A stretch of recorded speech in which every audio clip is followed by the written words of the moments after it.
Hello folks, I'm Lonnie Johnson. Welcome to my channel. I have another video for you. Hopefully it'll save you some money. It saved me some money.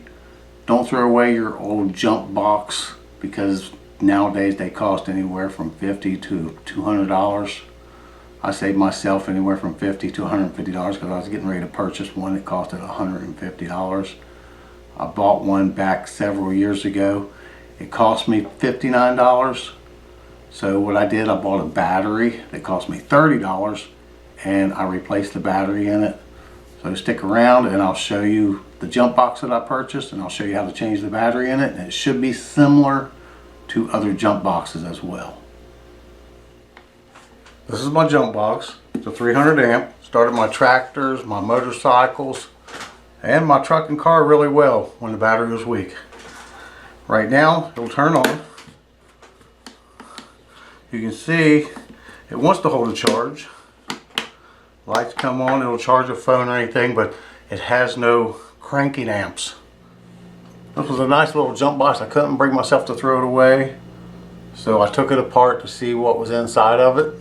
I'm going to do that right now to show you what's inside of it. I'm going to take these 8 screws out. I'm going to take a long Phillips screwdriver, just like this one right here. Now these 4 corner screws are different than these 4 inner screws. So when you take them out, just make sure you separate them. And this one screw, so there's 9 screws total. This screw's different. If you can, use a cordless drill or a cordless screwdriver. Works really well. Take your handles off. Now go ahead and pull your plate off, and this should be similar to other jump boxes. Here's the battery. So now what you want to do, you want to measure this battery once you get it out, and we're going to take it out and we're going to see what the name of it is. Now what I'll do is I'll go right down here and I'll remove this screw right here, and that goes to the positive side of my battery. There's a little nut back here behind it, just hold on to it. Now this one here, remember there's a red wire that goes here as well. Now what I want to do is go over here, right there. This is the ground side. This is your ground cable. You want to take these 2 screws out. There's 2 of them. Now I'm going to go ahead and pick the battery up a little bit, but be careful because on this model here I got a black wire attached to the ground side of the battery as well. I'm going to take this little bolt off of it and disconnect it. And once you get this one right here off,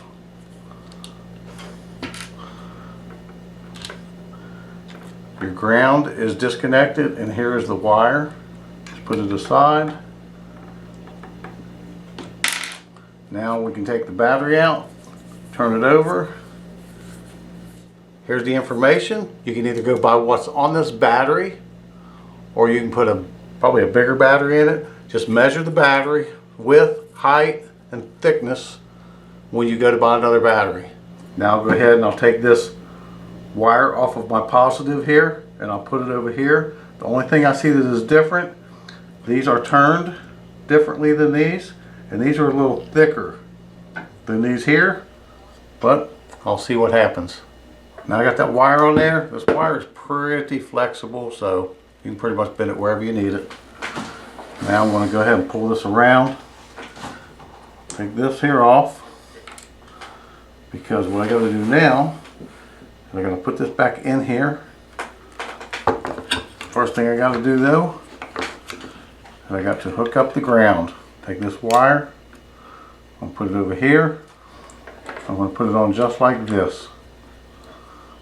I'm going to bolt it down. It came with these little rectangle looking nuts, so I'm going to put that one on.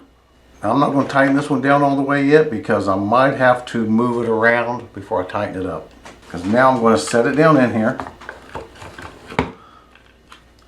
because the hot wire has got to come over and around.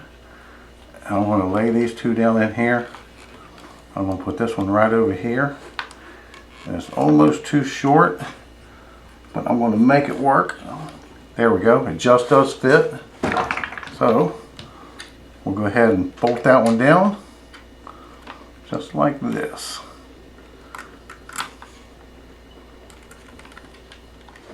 Hold that with 2 fingers in there, get it started. That's done. Now I'll go ahead and bolt this side back down. I'll go ahead and put it down in here like so. Make sure it goes through this groove over here. Now I'm going to go ahead and put my brace on. And I'm going to get my screws in there and tighten them down.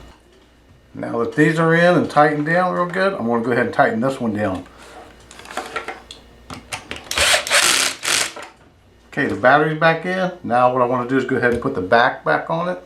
Okay, now make sure that your cables are through these little guides. And I know every jump starter is different. I'm going to just slide this back on there like so. Now I'm going to put all 9 screws back in it. And the first screw I'm going to put in is this little short one right here. It goes right in the handle. I'll go ahead and snug it down.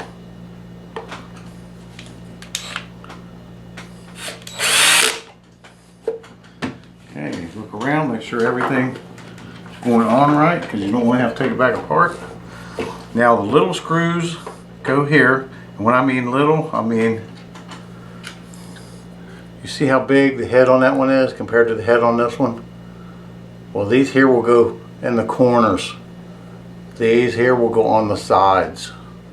So drop these little screws with the small head in the corner. Screws with the big head goes right there.